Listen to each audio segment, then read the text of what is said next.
Well, you know what? What? Now let's talk about the top 3 early surprises of the season. Are you ready? Yeah. Okay. First one, the Rangers offense. Yeah. Man, the Rangers offense was something that coming into this year, right? There's like is there like maybe hype with the Rangers?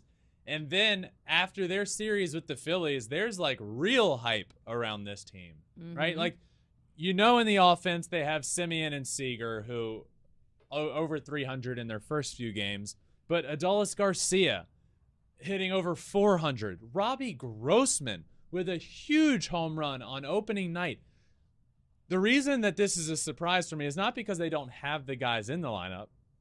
In their first 2 games, they scored 27 runs. Yeah. 27 runs. Against a team that was in the World Series. Well, another reason that that's also like wrap your head around that. Another reason I worry about the Phillies. They give up 27 runs in the first 2 games of the year, which is the most runs they've given up in a 2-game span since 1895. What? Oh, back to the 1800s? Tungsten Arm O'Doyle was throwing back then. What? Turkey Trot Rogan was throwing back then. Not good. No. And the Rangers offense is the one that did it. So I have to say it was a surprise. And this team looks really good. Yeah. Obviously, Simeon, Seager, and the other names I mentioned, but then you mentioned the pitching. Jacob deGrom wasn't good on opening day. You know he's probably going to be pretty good when he goes out there and takes the mound every 5th or 6th day, as long as he's healthy. The pitching staff completely revamped that Sunday game against the Phillies. The pitching looked really good. So Rangers, big surprise so far. Yeah. All right. Our second surprise, Xander Bogaerts' power surge. Yeah, look, Xander's hitting for the Padres. Yeah. And is that a surprise? No. But Xander hasn't been known as like this big power hitter in his career. And through the first 3 games? Is that a 3 or 4 game series? Through the first series of the year, he's got 2 homers for the Padres. He looks right at home there in San Diego.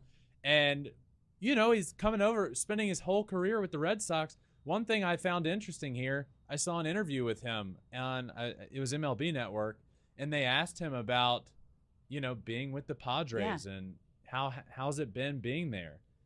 And his answer even there was a surprise. So, his 2 homers are a surprise, but his answer, he was basically like, heading into that last season, the writing was on the wall. It was going to be my last year with the Red Sox.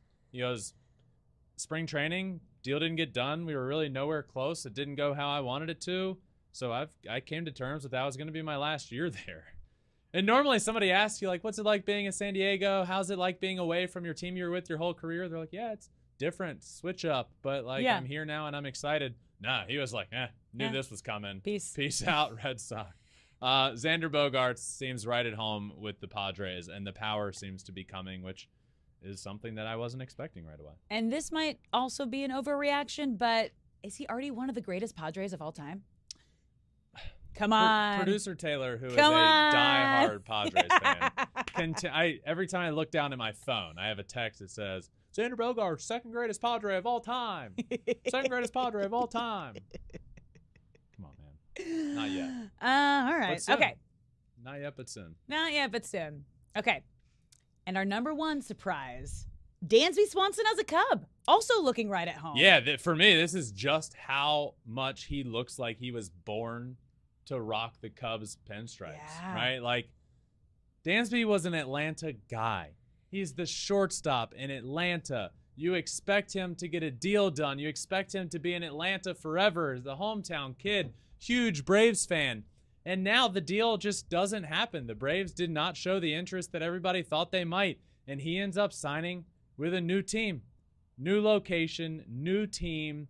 And you just have to believe this is going to feel weird, right?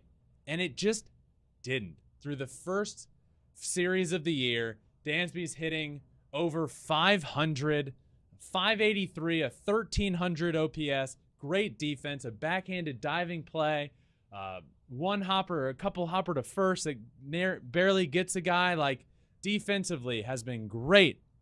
And then after games, we're seeing him and his now wife, Mallory Pugh, who plays soccer in Chicago, out on the field together, hugging, and the Cubs are tweeting like, Cubs power couple. Yeah.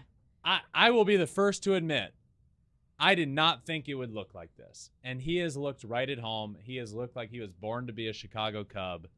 And to me, that's a big surprise. I loved the Cubs and Chicago Red Stars put out that joint post of him and his wife saying it's going to be a Swanson summer. And they just, like, Chicago has a power couple now, a sports power couple that is, I think, also probably helped him feel a little more at home, knowing now that obviously his now wife is there. They welcomed him with open arms. You are wanted. Everyone wants to feel wanted, and he was wanted on the Cubs. So this is going to be a fun and exciting year for him out in Chicago. Yep, I'm excited. Yeah.